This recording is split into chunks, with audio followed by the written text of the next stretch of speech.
So one of the things in life that is continuous and permanent is change.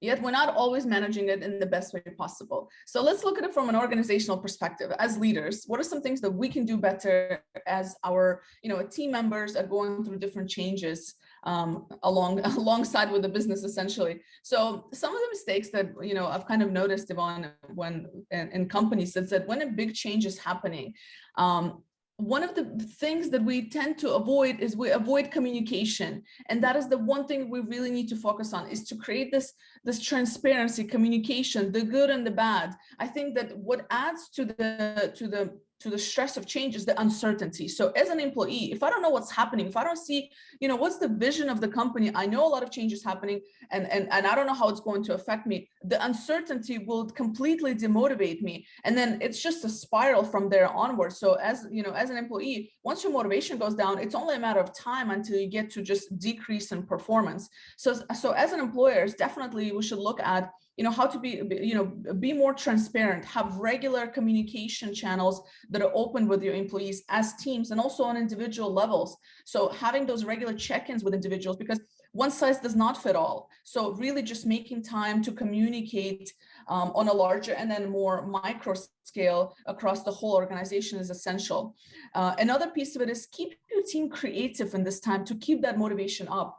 And how do you do that? Is by getting them involved in project, solving some of the challenge that's currently happening, right? So getting them all in the room, perhaps on a virtual room, whatever makes sense, to get them to kind of share and brainstorm. If there's a kind of, if there's a little bit of slowdown in the business, perhaps get them to work on passion projects, get them to create on their own time things that they are interested in. So the idea is to keep them moving, to keep the creative juices going, to keep the team interacting and together, whether virtually or face-to-face, whatever is the option that makes sense at this time. So I think just looking at, transparency, communication, and continuing the creativity going, that will help with that motivation piece, and essentially will help with performance as well in the long term.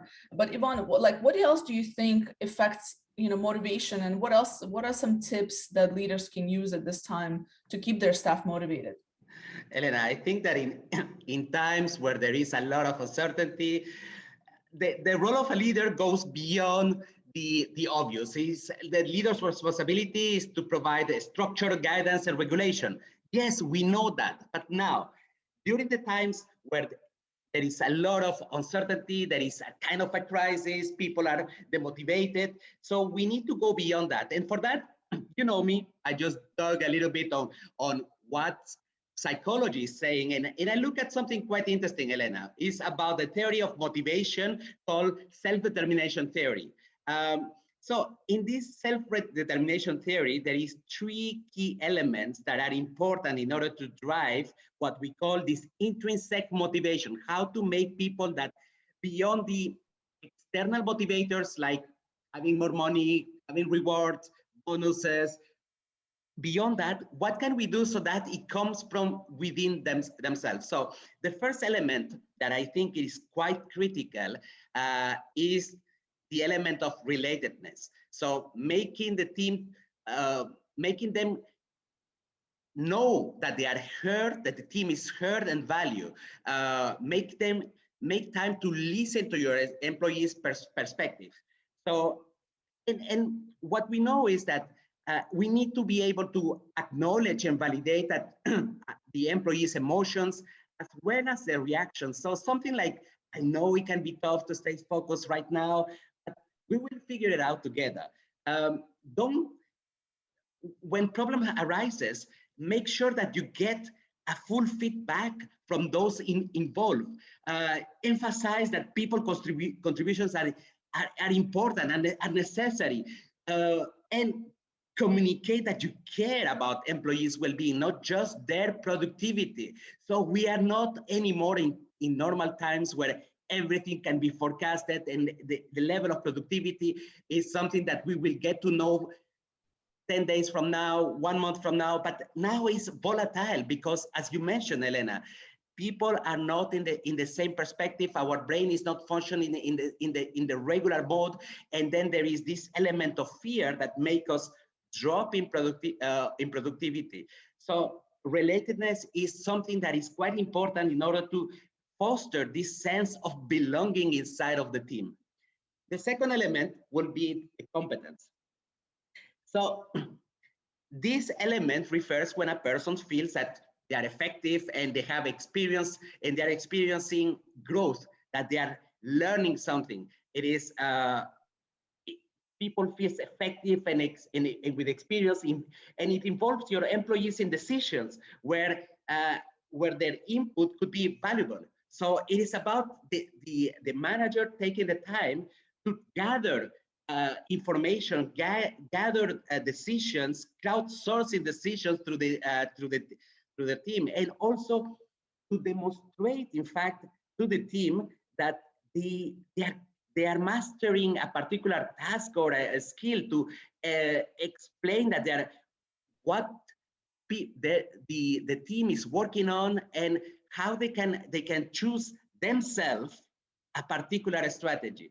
And one of the things that is important also in this domain of competencies is to set up check-ins regularly to discuss how much you are progressing towards your individual goals or the goals that have been set for the full team. The last point, so after relatedness, competence, we are talking about autonomy.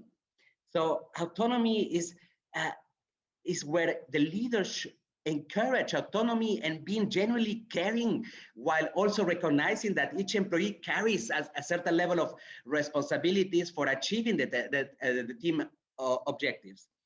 So it's about it is about encouraging, and you said it quite rightly, transparent, rational about why we are doing one of the tasks.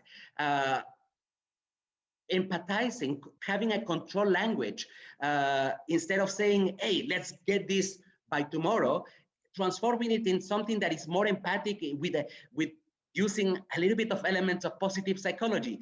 Like, for instance, I know it is a tight deadline, but having your skills on this team will be so helpful for the team. So what we are saying, these elements of relatedness, competence, and autonomy help us beyond to move the intrinsic motivation, to make it more stable, to build it up inside of the team, and makes it less relevant the context of what we are living in, because you feel recognized, you feel that there is self-esteem, that you feel like belonging to a team that is together fighting through this crisis. So these are the 2-3 cents, in fact, that I highly recommend for leaders in order to implement during the times where there is a little bit of a crisis on the volatility and you name it.